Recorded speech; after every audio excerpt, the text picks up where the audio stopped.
दोस्तों बहुत बहुत स्वागत है आप सभी का एक बार फिर से। जी हाँ दोस्तों, आज पूरे दिन की कई महत्वपूर्ण और बड़ी खबरें निकलकर सामने आ रही हैं। जानेंगे सभी खबरों को विस्तार से। तो दोस्तों, खबरों में आगे बढ़ने से पहले वीडियो को एक प्यार भरा लाइक जरूर कर दें और ताजा खबरों को जानने के लिए चैनल को सब्सक्राइब भी जरूर कर लें। तो देखते हैं पहली बड़ी खबर क्या निकल कर आ रही है। दोस्तों, आज की पहली बड़ी खबर निकल कर आ रही है। आपको बता दें कि पीएम मोदी ने लगाया अटकलों पर विराम। कहा, नीतीश के नेतृत्व में बिहार में करेंगे विकास के काम।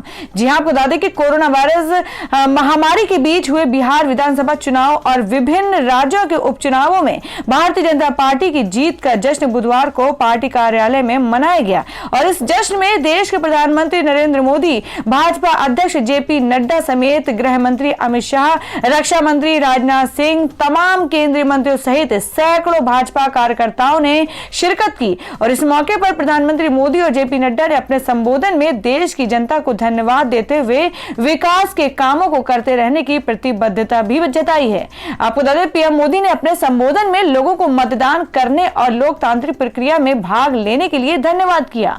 पीएम मोदी ने कहा कि लोकतंत्र के प्रति हम भारतीयों की जो आस्था है उसकी मिसाल पूरी दुनिया में कहीं नहीं मिलती। हार जीत अपनी जगह है, लेकिन यह प्रक्रिया हर भारतीय के लिए गौरव का विषय है। इसलिए इस चुनाव को शांतिपूर्वक और सफलतापूर्वक संपन्न कराने के लिए मैं चुनाव आयोग, सुरक्षा बल और देश की जनता को बधाई देता हूं।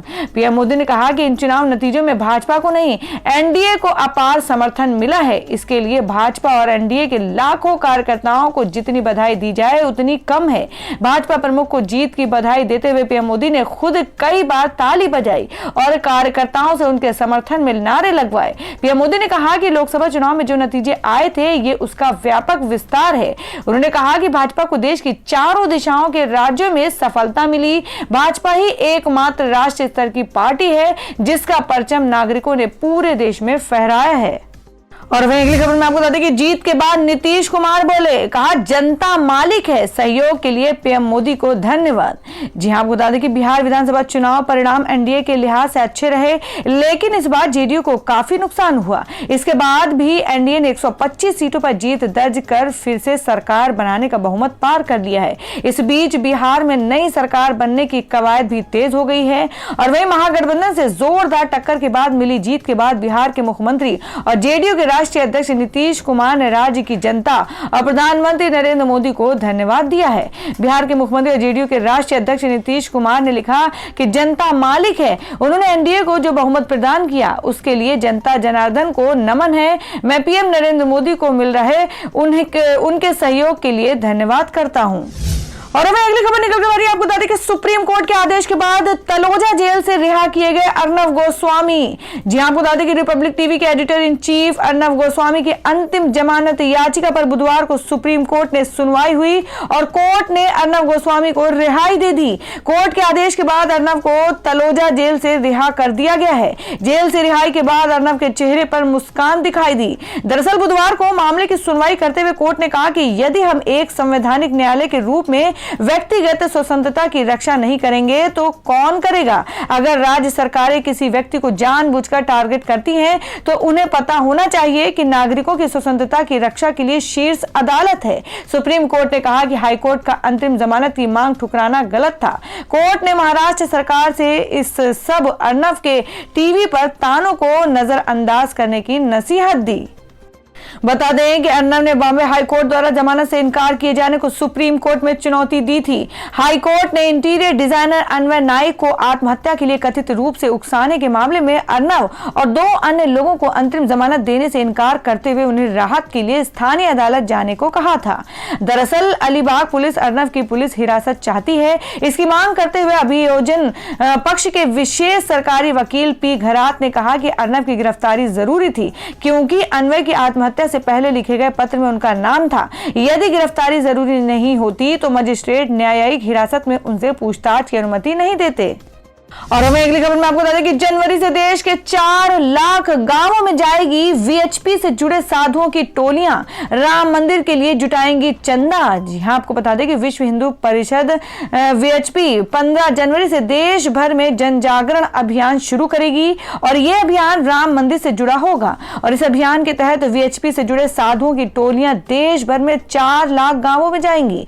टोलियां लोगों से मिलकर राम मंदिर निर्माण के बारे में जानकारी देंगी, गांवों में राम मंदिर निर्माण के लिए चंदा इकट्ठा करेंगी। यह ऐलान कल एक प्रेस कॉन्फ्रेंस में वीएचपी के वर्किंग प्रेसिडेंट अवधेशानंद गिरी ने किया है। उनका कहना है कि वीएचपी इस मुहिम में सालों से लगी हुई है, इसलिए अब साधु संतों का एक जन जागरण कार्यक्रम शुरू किया जाएगा। ये फैसला कल वीएचपी के मार्गदर्शक मंडली में लिया गया है।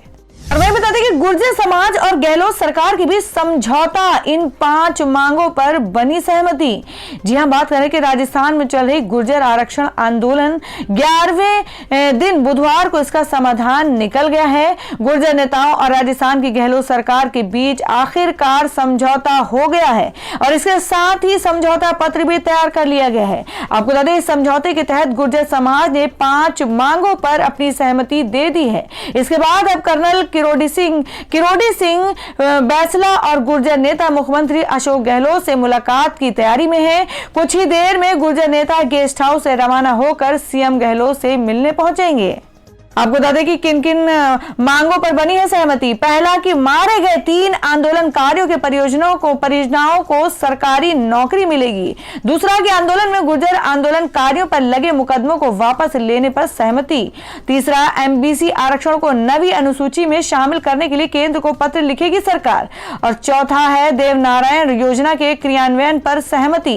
पांचवा, एमबीसी वर्ग के 1252 अभ्यर्थियों को नियमित वेतन श्रृंखला के समकक्ष समस्त परिलाभ दिए जाएंगे। और वहीं अगला और लास्ट है कि 2013 से 2018 तक की बैकलॉग भर्ती सहमति के प्रयास होंगे। तो दोस्तों, खबरों में आगे बढ़ने से पहले जान लेते हैं आज के माइंड क्विज के सवाल को। आज का सवाल है, आपको बताना है कि उड़ीसा के मुख्यमंत्री का क्या नाम है। इसका जवाब आपको वीडियो के नीचे कमेंट बॉक्स में देना है और सही जवाब देने वाले को रैंडमली सिलेक्ट किया जाएगा और वो जीत सकते हैं बम्पर पुरस्कार। तो बढ़ते हैं अगली खबर की ओर। और वहीं अगली खबर में आपको बता दें कि बीजेपी नेता ने लिखा पीएम मोदी को खत, दलाई लामा को भारत रत्न से सम्मानित करने की मांग। जी आपको बता दें कि बीजेपी के वरिष्ठ नेता और हिमाचल प्रदेश के पूर्व मुख्यमंत्री शांता कुमार ने प्रधानमंत्री मोदी को खत लिखा है। पीएम को लिखे अपने खत में शांता कुमार ने तिब्बती आध्यात्मिक नेता दलाई लामा को भारत रत्न से सम्मानित करने की मांग की है। अपने खत में शांता कुमार ने प्रधानमंत्री से 2 खास मांग की है, जिसमें धर्मगुरु दलाई लामा को भारत रत्न से सम्मानित करना और तिब्बत के विषय को संयुक्त राष्ट्र संघ में उठाना शामिल है। शांता कुमार का कहना है कि दलाई लामा विश्व में सबसे अधिक सम्मानित आध्यात्मिक नेता हैं। और वहीं अगली खबर में आपको बता दें कि प्रधानमंत्री मोदी का निशाना, कहा परिवारवादी पार्टियां लोकतंत्र के लिए सबसे बड़ा खतरा। जी हां, हम बात कर रहे हैं कि प्रधानमंत्री नरेंद्र मोदी ने परिवारवादी पार्टियों को लोकतंत्र के लिए सबसे बड़ा खतरा बताते हुए बिहार में राष्ट्रीय जनतांत्रिक गठबंधन की सफलता को सबका साथ, सबका विकास, सबका विश्वास के मंत्र की जीत करार दिया और कहा कि 21वीं सदी के भारत के नागरिक बार बार अपना संदेश स्पष्ट कर रहे हैं कि अब सेवा का मौका उसी को मिलेगा जो देश के विकास के लक्ष्य के साथ ईमानदारी से काम करेगा। प्रधानमंत्री मोदी बिहार और देश के विभिन्न राज्यों के उपचुनावों में भाजपा को मिली विजय के उपलक्ष्य पर भाजपा मुख्यालय में आयोजित धन्यवाद कार्यक्रम को संबोधित कर रहे थे। और दोस्तों, मैं अगली खबर में आपको बता दें कि बिहार नतीजे से उत्साहित, तो ओवैसी बोले, कहा सीए एनआरसी पर चुप थे कांग्रेस आरजेडी, नतीजा सामने। जी आपको बता दें कि बिहार विधानसभा चुनाव में जीत से उत्साहित नेता असदुद्दीन ओवैसी ने राष्ट्रीय जनता दल और कांग्रेस पर सीए और एनआरसी को लेकर चुप्पी का आरोप लगाया। उन्होंने मीडिया को दिए इंटरव्यू में साफ तौर पर कहा है कि नागरिकता कानून को लेकर आरजेडी और कांग्रेस नेता चुप्पी साध रखी थी और इसी का नतीजा चुनाव में सामने आया है। गौरतलब है कि मंगलवार को बिहार चुनाव के नतीजे पर सबकी आंखें टिकी थीं, कयासों का अंबार लगा था, लेकिन जब नतीजे आए तो चुनाव विश्लेषकों की भविष्यवाणी धरी की धरी रह गई। एनडीए ने अपना सिक्का जमाया तो आरजेडी ने भी पूरी टक्कर दी, लेकिन इस बीच असदुद्दीन ओवैसी की पार्टी एआईएमआईएम ने सीमांचल में 5 सीटें जीतकर कमाल कर दिया। और वहीं आपको बता दें कि जीत के बावजूद बड़ा झटका, नीतीश सरकार के 10 मंत्री हारे चुनाव।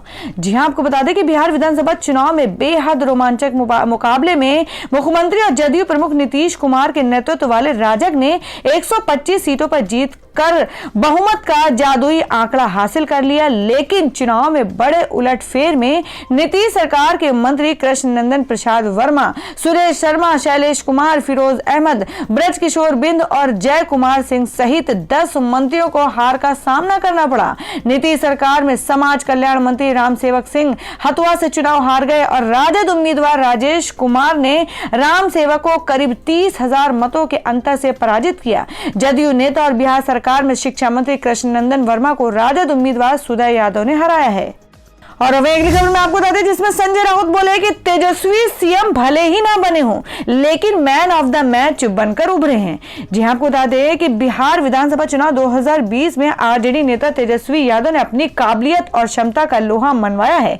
सियासी गलियारों में तेजस्वी की लीडरशिप के चर्चे हैं और इसी क्रम में बुधवार को शिवसेना नेता संजय राउत ने कहा कि तेजस्वी यादव इस चुनाव में मैन ऑफ द मैच बनकर उभरे हैं और 2024 के लोकसभा चुनाव में महत्वपूर्ण भूमिका निभाएंगे। शिवसेना नेता ने बिहार में अगली एनडीए सरकार की स्थिरता पर संदेह व्यक्त किया। बता दें कि बिहार चुनाव में जेडीयू और बीजेपी के गठबंधन को 125 सीटें मिली है जबकि विपक्षी महागठबंधन को 110 सीटें मिली हैं। राज्य विधानसभा में बहुमत का आंकड़ा 122 का है।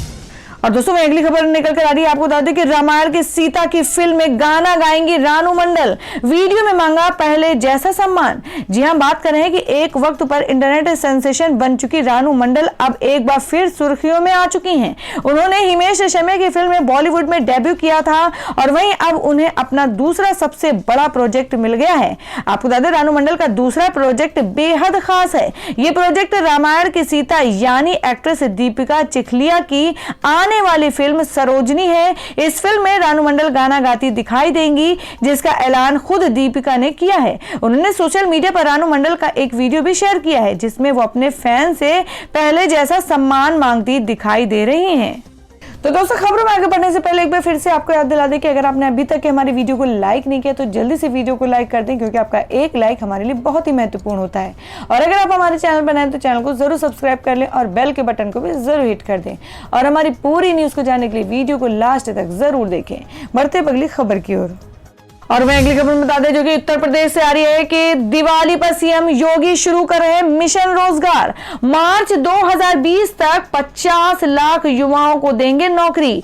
जी हम बात करें कि उत्तर प्रदेश में नौकरी और सेवा योजन की आस लगाए बैठे युवाओं के लिए योगी सरकार मिशन रोजगार की आगाज करने जा रही है। मुख्यमंत्री ने इसी महीने नवंबर 2020 से मार्च 2021 तक यूपी में 50 लाख युवाओं को सेवा योजित करने का लक्ष्य तय किया है।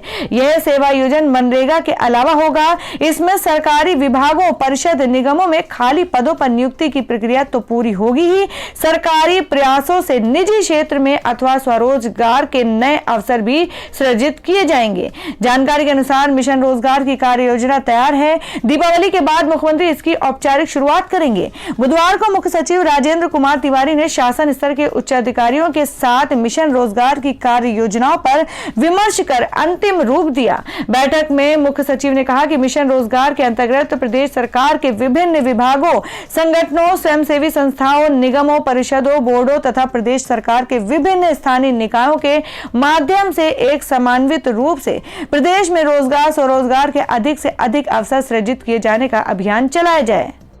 और दोस्तों अगली खबर बता दें जो कि मध्य प्रदेश से है कि मध्य प्रदेश उपचुनाव में हार के बाद कांग्रेस में बढ़ा नई पीढ़ी को कमान सौंपने का दबाव। जी आपको बता दें कि मध्य प्रदेश में विधानसभा उपचुनाव में करारी हार के बाद कांग्रेस में नई पीढ़ी को कमान सौंपने का दबाव बढ़ा है। चुनाव परिणाम के अगले ही दिन बुधवार को परिवर्तन के स्वर सुनाई दिए। प्रदेश में पार्टी के कामकाज और तौर तरीकों पर भी सवाल उठे हैं। आपको बता दें पूर्व मंत्री और वरिष्ठ नेता नरेंद्र नाहटा ने स्पष्ट लहजे में कहा है कि कांग्रेस के पास ना तो प्रतिबद्ध कार्यकर्ता है और ना ही संगठन। पूर्व मंत्री मुकेश नायक का कहना है कि सभी मोर्चा संगठनों की पुनः संरचना कर पार्टी में नए चेहरे को आगे लाना होगा। मध्य प्रदेश कांग्रेस में परिवर्तन की आवाज काफी समय से उठ रही थी, मगर हार के बाद ये तेज हो गई है कि 2018 में हुए विधानसभा चुनाव के बाद जब पार्टी की सरकार बनी थी तब ना तो मैदानी नेताओं व कार्यकर्ताओं को सरकार में जगह दी गई और ना ही दायित्व। हालात इतने बुरे थे कि कार्यकर्ताओं की सुनवाई तक नहीं होती थी। इसे लेकर विधायक दल की बैठकों में भी नाराजगी के स्वर उठते थे। उपचुनाव में भी सारे सूत्र प्रदेश कांग्रेस अध्यक्ष कमलनाथ के हाथ में थे। चुनाव अभियान समिति तक गठित नहीं की गई थी। इस सबसे मैदानी नेता व कार्यकर्ता उपेक्षित महसूस कर रहे थे। और वह अगली खबर में आपको बता दें कि निर्वाचित राष्ट्रपति बाइडेन ने कहा कि अमेरिका में सत्ता हस्तांतरण को कोई ताकत नहीं रोक सकती। जी हां, आपको बता दें कि अमेरिका के निर्वाचित राष्ट्रपति जो बाइडेन ने मंगलवार को कहा कि डोनाल्ड ट्रंप का हार स्वीकार नहीं करना शर्मिंदगी भरा है और यह राष्ट्रपति की विरासत को नुकसान पहुंचाएगा। बाइडेन ने चुनौती देते हुए कहा कि सत्ता हस्तांतरण को कोई भी ताकत नहीं रोक सकती है और उन्होंने विश्व नेताओं से बात करना शुरू कर दिया है। बता दें कि ट्रंप कैंपेन ने कांटे के मुकाबले वाले प्रांत में नतीजों को चुनौती देने के लिए कई मुकदमे दायर किए हैं। आपको बता दें कि डेलावेयर में बाइडेन ने कहा, मुझे लगता है कि यह शर्मिंदगी भरा है, यह राष्ट्रपति की विरासत को नुकसान पहुंचाएगा। हालांकि 20 जनवरी शपथ ग्रहण समारोह का दिन तक सारी चीजें ठीक हो जाएंगी। सबसे बड़ी उम्मीद यह है कि अमेरिकी लोग समझते हैं कि परिवर्तन हो चुका है। उन्होंने आगे कहा कि वह ट्रंप को वोट देने वाले लोगों के नुकसान की भावना को समझते हैं क्योंकि उनमें से अधिकांश देश को एकजुट करना चाहते थे। बाइडेन ने कहा, मुझे लगता है कि वे समझते हैं कि हमें साथ आना होगा। मुझे लगता है कि वे एकजुट होने के लिए तैयार हैं और मेरा मानना है कि हम इस देश को इस कड़वी राजनीति से बाहर निकाल सकते हैं जिसे हमने पिछले 4-5 सालों में देखा है।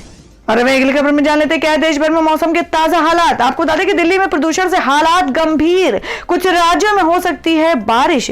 जी हां, बात करें कि देश के दक्षिणी हिस्सों में अभी भी बारिश होने की संभावना बनती दिख रही है। भारत मौसम विभाग IMD के अनुसार तटीय आंध्र प्रदेश, तमिलनाडु, पुडुचेरी और केरल के कुछ इलाकों में बारिश हो सकती है। वहीं स्काईमेट की एक रिपोर्ट के अनुसार अंडमान निकोबार द्वीप समूह में भी मध्यम से भारी वर्षा हो सकती है। दूसरी ओर दिल्ली में वायु गुणवत्ता की स्थिति असामान्य है और वायु प्रदूषण के गंभीर की श्रेणी से बाहर आने की निकट समय में कोई संभावना नहीं है। एक केंद्रीय पूर्वानुमान एजेंसी ने मंगलवार को यह बात कही। पृथ्वी विज्ञान मंत्रालय की वायु गुणवत्ता निगरानी प्रणाली सफर के मुताबिक इस स्थिति के लिए 3 कारक जिम्मेदार हैं, जिनमें माध्यमिक कणों का एकत्र होना, हवा की बेहद धीमी रफ्तार और पराली जलाने के संबंधित प्रदूषण शामिल हैं। तो दोस्तों, ये थी अब तक की सभी बड़ी खबरों की अपडेट्स। टुडे ब्रेकिंग न्यूज और लेटेस्ट खबरों को देखने के लिए हमारे चैनल को सब्सक्राइब जरूर कर लें, वीडियो को लाइक और शेयर भी जरूर कर दें अपने दोस्तों और रिलेटिव्स के साथ। तो दोस्तों, फिर मिलेंगे काम की खबरों और सरकारी योजनाओं की एक और नई वीडियो के साथ। तब तक के लिए धन्यवाद दोस्तों।